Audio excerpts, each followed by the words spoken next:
Hello दोस्तों, welcome to sleepy classes. Geography के prelims के पहले 5 सवाल हम देख लेते हैं।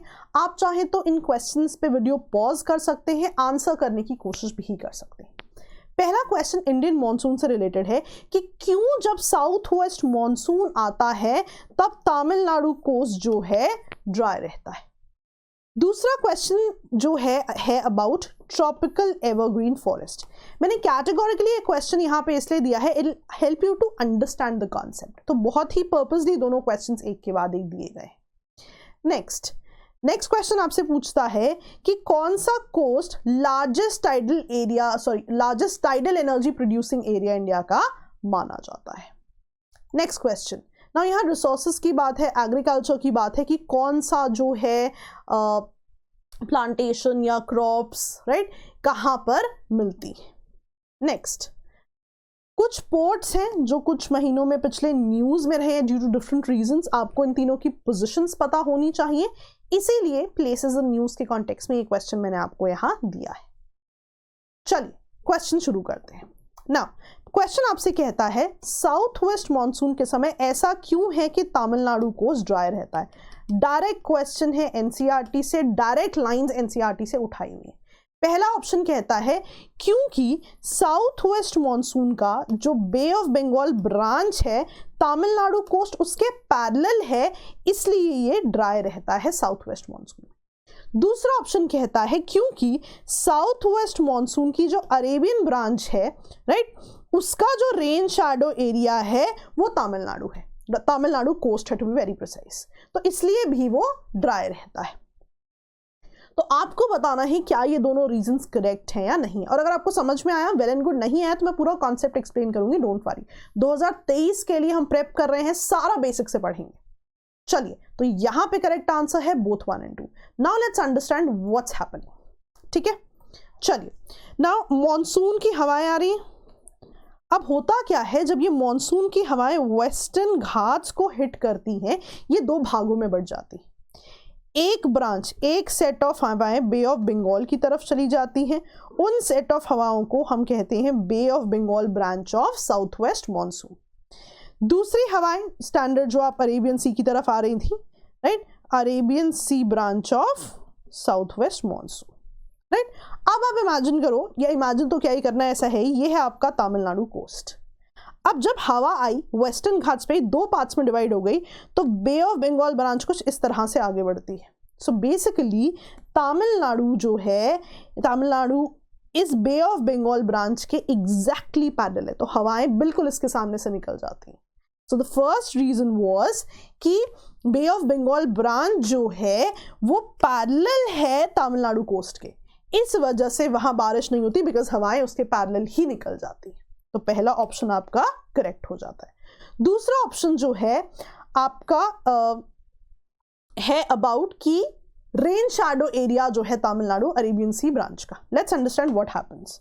सो मान लीजिए पहाड़ है, समुंदर से हवाएं पहाड़ की तरफ आ रही हैं, तो होता क्या है, सारी रेनफॉल एक ही तरफ हो जाती है राइट। और जब यही बादल रेन करने के लिए दूसरी तरफ आते हैं, दिक्कत क्या है, क्योंकि रेनफॉल एक तरफ हो चुकी है, बादल मेजॉरिटी जो है रेन जो है नीचे की तरफ भेज चुके हैं। बाय द टाइम बादल रीच द अदर साइड, इनके पास इतना ज्यादा मॉइस्चर होता ही नहीं कि ये शेड करें। तो इन पहाड़ों के एक तरफ बहुत बारिश होती है, दूसरी तरफ मिनिमल होती है। जिस तरफ बारिश होती है उसको कहते हैं विंडवर्ड साइड, जिस तरफ बारिश बिल्कुल ही मिनिमम हो रही है उसको आप कहते हो लीवर्ड साइड। लीवर्ड साइड को रेन शैडो एरिया भी कहते हैं राइट। अब आप इमेजिन करो कि ये सारे पहाड़ जो हैं आपके हैं वेस्टर्न घाट्स। सो बेसिकली होगा क्या, यहाँ पे वेस्टर्न घाट्स पे जो हवाएं आ रही थी, इसकी एक तरफ तो बारिश कर देंगी, इसके दूसरी तरफ क्या होगा, लीवर्ड साइड होगी या रेन शैडो एरिया होगा। सो अरेबियन सी के दूसरी तरफ जो रीजन है, जो तमिलनाडु कोस्ट की हम बात कर रहे हैं, वो एक्चुअली रेन शैडो एरिया है अरेबियन सी ब्रांच का। इस वजह से जो है तमिलनाडु में साउथ वेस्ट मॉनसून में बारिश नहीं होती। तो yes, it lies in the rain shadow area of Arabian sea branch. ठीक है जी, तो आपका आंसर क्या है, बोथ 1 and 2। आपके रेफरेंस के लिए मैंने एग्जैक्टली एनसीईआरटी का कंटेंट भी यहाँ कॉपी पेस्ट किया है, आप चाहें तो इनका नोट बना सकते हैं। चलिए नेक्स्ट क्वेश्चन देखते हैं। नेक्स्ट क्वेश्चन है हमारा ट्रॉपिकल एवरग्रीन फॉरेस्ट के बारे में। अब ट्रॉपिकल एवरग्रीन फॉरेस्ट ऑप्शंस कहते हैं उन रीजन्स में मिलते हैं जहां बहुत ज़्यादा रेनफॉल होती है, like western Ghats, Lakshadweep, Andaman Nicobar, upper parts of Assam, right. दूसरा, इनकी मोस्ट डोमिनेंट स्पीशीज टीक है। टीक के अलावा भी कुछ स्पीशीज दी गई हैं जो कि कमर्शियली इंपॉर्टेंट स्पीशीज है, राइट। तो ये जो क्वेश्चन है ये कैटेगोरिकली फर्स्ट क्वेश्चन के बाद क्यों दिया है, सो दैट आपको याद रखने में थोड़ी आसानी हो। ना इसको पॉज अगर आप करेंगे, आंसर करने की कोशिश करेंगे, तो आपका आंसर बनता है यहाँ पे ओनली वन। ओनली वन क्यों बनता है मैं आपको बताती हूँ। ये स्पीशीज जो है ट्रॉपिकल एवरग्रीन फॉरेस्ट की नहीं है, राइट। तो आप मुझे बताइए कि ये स्पीशीज एक्चुअली किस फॉरेस्ट की है। चलिए coming back to the question, मैंने आपको बताया था कि एक बे ऑफ बंगाल ब्रांच है, एक अरेबियन सी ब्रांच है। तो मॉइस्चर लेडन विंड्स जो अरेबियन सी ब्रांच की हैं वो डायरेक्टली वेस्टर्न घाट्स में जो है बहुत ज़्यादा रेनफॉल करती हैं, और एवरग्रीन फॉरेस्ट में बहुत ज़्यादा रेनफॉल होती है, 200 सेंटीमीटर से भी ज़्यादा। Similarly Bay of Bengal branch की जब आप बात कर रहे हैं, वो भी जो है म्यांमार की तरफ जाते हुए अराकान योमा करके पहाड़ियाँ हैं, उनसे डिफ्लेक्ट होके नॉर्थ ईस्टर्न रीजन्स की तरफ आ जाती हैं। इसलिए भी बे ऑफ बंगाल रीजन में कैटेगोरिकली और नॉर्थर्न ईस्टर्न रीजन में भी ये बहुत ज़्यादा बारिश करती है, क्योंकि मॉइस्चर लेडन विंड्स डायरेक्टली उस तरफ जा रही हैं। इसीलिए ये कुछ रीजन्स जो हैं इस पर्टिकुलर क्वेश्चन में मेंशन किए हुए हैं। So the next time you think about diversion of the branch, आप तमिलनाडु कोस्ट को भी याद रखेंगे और ट्रॉपिकल एवरग्रीन फॉरेस्ट को भी याद रखेंगे, ठीक है। तो अगर हम ट्रॉपिकल एवरग्रीन फॉरेस्ट की बात करें तो वो हैवी रेनफॉल रीजन्स होते हैं, राइट। हैवी रेनफॉल रीजन्स जो है इनमें आप देखोगे मोर देन 200 सेंटीमीटर जो है रेनफॉल होती है। बहुत बड़े बड़े ट्रीज होते हैं यहाँ पे, राइट। और आप देखोगे मल्टी लेयर्ड स्ट्रक्चर है, बहुत ही लग्जूरियस वेजिटेशन होती है because of so much rainfall.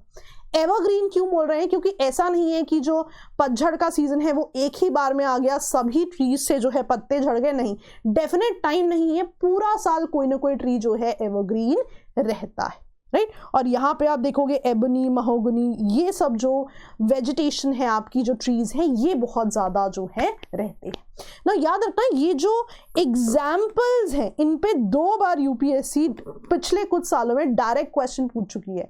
Vegetation दे देते हैं और पूछते हैं कि कौन से फॉरेस्ट से एसोसिएटेड है, तो वेजिटेशन के जो एग्जाम्पल है, जो ट्रीज के एग्जाम्पल्स हैं, ये भी बहुत ज़्यादा इंपॉर्टेंट है। नेक्स्ट क्वेश्चन पे आते हैं। नेक्स्ट क्वेश्चन पूछा हुआ है, which of the following coast is the largest tidal energy producing areas in India. Kerala coast, Mannar coast, Khambhat coast, northern Circars coast. देखो इसका आंसर है आपका खंबात कोस्ट। मैंने आपको दिखाती हूँ। बेसिकली कोस्टल रीजन्स की बात करें तो gulf of Kutch, gulf of Khambhat, Sundarbans, gulf of Mannar, ये जो कोस्टल रीजन्स हैं यहाँ पे बहुत ज़्यादा टाइडल एनर्जी प्रोड्यूस करने का पोटेंशियल है। लेकिन अगर हम ओवरऑल बात करें तो गल्फ ऑफ खंबात, या जिसे गल्फ ऑफ कैम्बे कहते हैं, और गल्फ ऑफ कच्छ गुजरात में मैक्सिमम टाइडल पोटेंशियल है इनका, राइट। फिर भी इनके अलावा भी रीजन्स हैं, जैसा मैंने आपको बताया, राइट। पाक बे, मन्नार, चानलन, तमिलनाडु, राइट। आप वेस्ट बंगाल रीजन्स में देखोगे हुगली रिवर या सुंदरबंस की बात है। तो ये सारे रीजन्स हैं जहां पर कि आपका टाइडल पोटेंशियल है, जैसा मैंने आपको डायग्राम में बता दिया है, राइट। फिर भी अगर आपको कंपेयर करने के लिए पूछता है तो मेन 3 रीजन्स जो हैं गुजरात का Gulf of Cambay, then Kutch और देन सुंदरबंस है, राइट। तो सीक्वेंस इंपॉर्टेंट है। इसी सीक्वेंस के हिसाब से आपका आंसर गल्फ ऑफ कैम्बे या फिर जिसे आप खंबात कोस्ट कहते हो वो भी है, राइट। चलिए फोर्थ क्वेश्चन की हम बात करें तो आपको बताना है इन चारों में से क्या करेक्टली मैच्ड है। तो कुछ सेकंड के लिए पॉज कीजिए और आपका करेक्ट आंसर है केरला रबर। देखो सबसे पहली चीज जो है इंपॉर्टेंट है, केरला जो है बहुत इंपॉर्टेंट है, mostly natural rubber production India में वही होता है।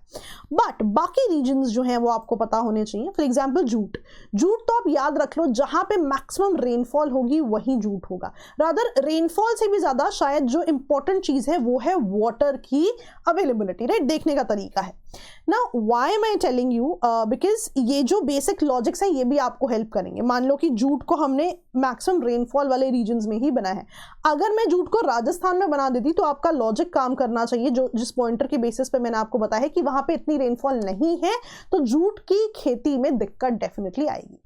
एक लॉजिक और जो मैं आपको जूट के लिए बताती हूँ, आप नहीं भूलोगे।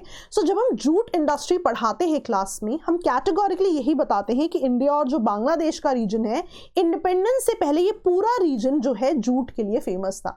It is only after partition कि क्या हुआ, जूट की बहुत सारी इंडस्ट्री बांग्लादेश में चली गई और रेमिनेंस जो है एक तरफ इंडिया में रह गए। सो बेसिकली ऐसा हुआ कि जूट के कारखाने एक तरफ रह गए और जो जूट प्रोड्यूसिंग एरियाज है वो एक तरफ रह गया।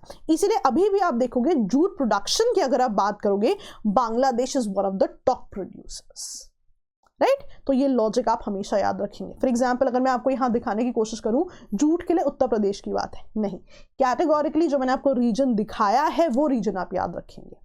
चलिए, टी आप याद रख सकते हैं, आप आसाम की चाय याद रखते हैं, दार्जिलिंग की चाय याद रखते हैं, तो उससे आपको नॉर्थ ईस्टर्न रीजन्स याद रखने हैं, राइट। अगर मैं क्वेश्चन पे वापस जाऊं तो टी के लिए गुजरात कहा हुआ है, तो यहां पे वो कंडीशंस ही नहीं है। रादर अगर आपने PYQs मेंस के सॉल्व किए हैं, वहां पे एक क्वेश्चन भी पूछा जाता है कि ऐसा क्यों है कि ब्रिटिशर्स ने टी प्लांटेशंस इसी रीजन में लगाई।